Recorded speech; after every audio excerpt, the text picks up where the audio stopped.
What if an entity was living in your home, trying to learn how to mimic your voice, and you had no idea what its intentions were? That's what happened to this person in today's story. Welcome back to Creepy Crochet and Creepypasta. Let's get into it. I didn't believe in things like mimics before last winter. I thought those stories online were just people trying to scare each other. Now I keep my bedroom door locked. It started on a Tuesday night. My parents were downstairs watching TV, and my little sister had already gone to bed. I was in my room playing a game with my headset on when I heard my mom call my name from the hallway. "Alex, can you come here a second?" Her voice sounded normal, a little tired, like it usually did after work. I paused my game and opened the door. The hallway was empty. I leaned over the railing and looked down into the living room. The TV was on, and both my parents were sitting on the couch. "Did you call me?" I asked. My mom looked up, confused. "No." I figured I must have imagined it through my headset. That happens sometimes. So I went back to my room and shut the door. About 10 minutes later, I heard it again.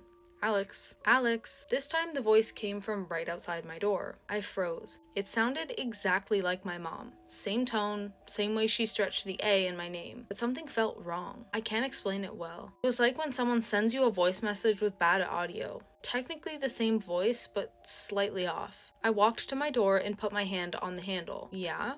I said. Silence. Then, very softly, "Open the door." It was still my mom's voice, but my mom never whispers like that. I opened the door quickly. The hallway was empty again. This time I checked downstairs immediately. My parents were still on the couch. "Are you sure you didn't come upstairs?" I asked. My dad laughed. "Why would we do that?" I didn't tell them about the whisper. I didn't want to sound paranoid. The next night it happened again, but it wasn't my mom. It was my sister. I was brushing my teeth in the bathroom when I heard her from the hallway. "Alex, are you awake?" She sounded sleepy. I stepped out.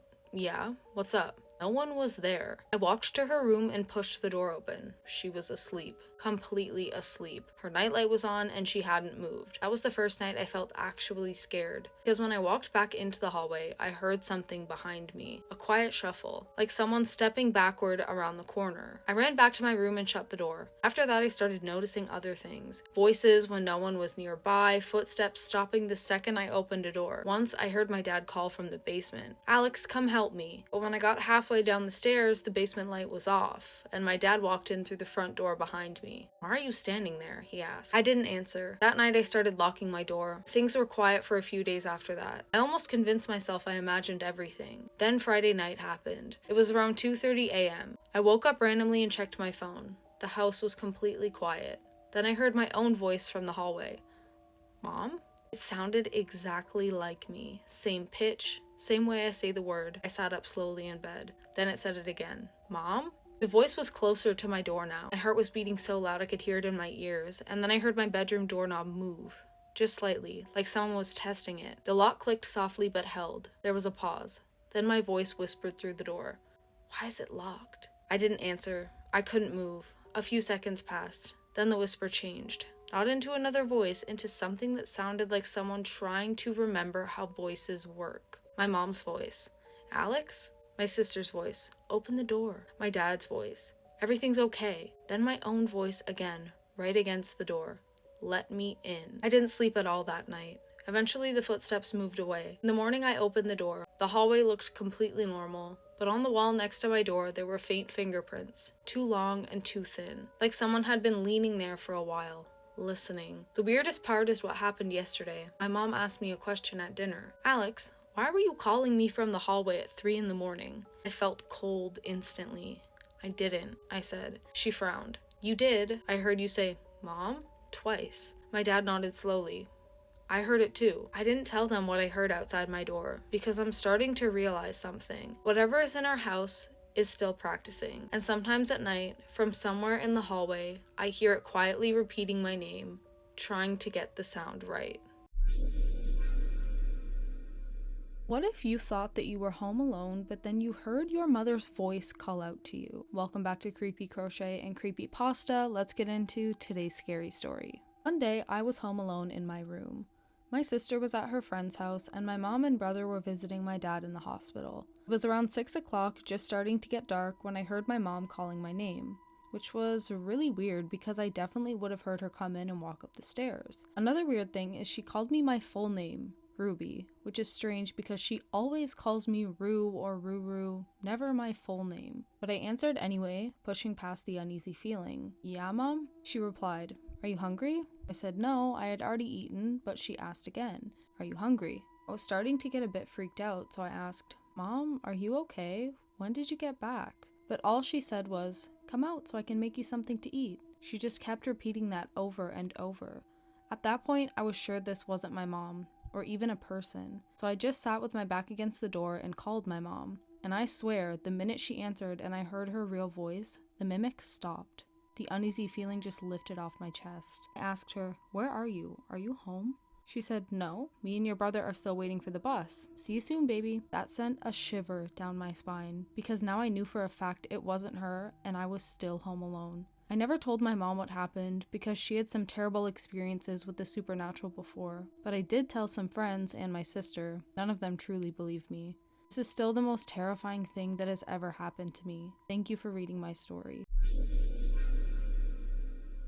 What if you saw something in real life that looked similar to Slender Man but was somehow even scarier? That's what happened to the person who sent me in today's story. Welcome back to Creepy Crochet and Creepypasta. Let's get into it. I honestly don't know how to start this story. My name is Xander and I'm 18 years old. For context, I'm in college and only visit my family on the weekends. My family lives close to a small town in the middle of nowhere.